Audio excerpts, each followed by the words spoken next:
សួស្តី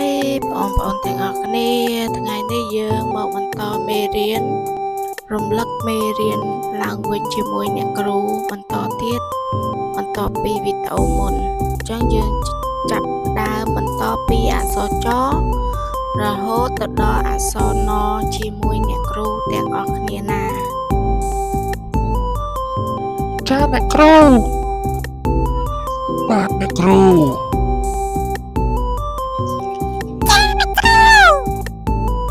អញ្ចឹងកុំបង្អង់យូរមកជួបអ្នកគ្រូទាំងអស់គ្នា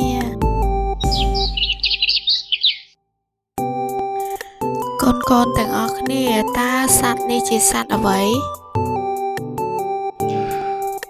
បាទអ្នកគ្រូសត្វចាប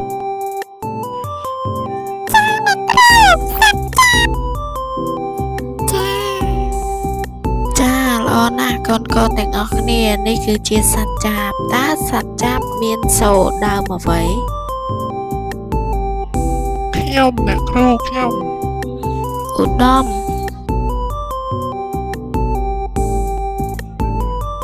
បាទអ្នកគ្រូចាបមានសូរដើមចចាល្អណាស់ឧត្តម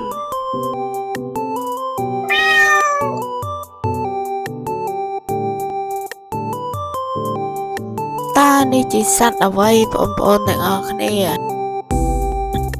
សុវណ្ណរាជបាទអ្នកគ្រូគឺសត្វឆ្មាតើឆ្មាមានសូរដើមអ្វីបងប្អូនទាំងអស់គ្នាអត់អ្នកគ្រូឆ្មាមានសូរដើមឈត្រឹមត្រូវហើយ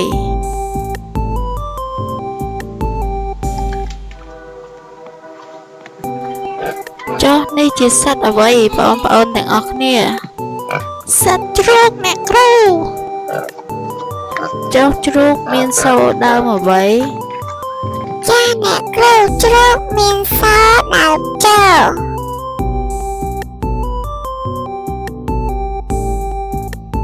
ចុះអក្សរឈផ្ដើមដោយពាក្យអ្វីខ្លះកូនទាំងអស់គ្នាបាទអ្នកគ្រូអក្សរឈើតាមដោយពាក្យឈូក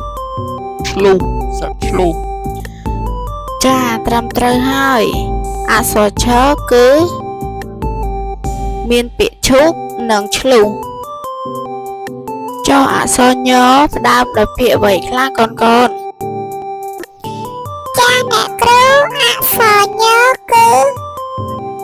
ផ្ដើមដោយពាក្យញ៉ាំពាក្យផ្លែញនិងញញួរអ្នកគ្រូ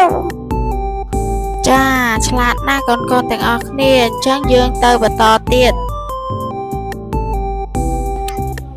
ចុះអក្សរដផ្ដើមដោយពាក្យអ្វីបាទអ្នកគ្រូអក្សរដគឺដំរីអក្សរដគឺដំដីអក្សរដគឺដំតើអក្សរថផ្ដើមដោយពាក្យអ្វីចាអ្នកគ្រូអក្សរថគឺស្ថានីយ៍រថភ្លើងស្ថានីយ៍ឱកាសចាល្អណាស់បងប្អូនឥឡូវយើងបន្តទៅទៀតតើអក្សរដផ្ដើមដោយពាក្យអ្វីខ្លះបាទអ្នកគ្រូអក្សរដគឺដិនអក្សរដគឺដួង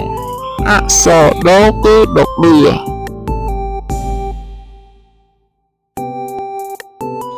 ចុះអក្សរថផ្ដើមដោយពាក្យអ្វីចាអ្នកគ្រូអក្សរថគឺធានរា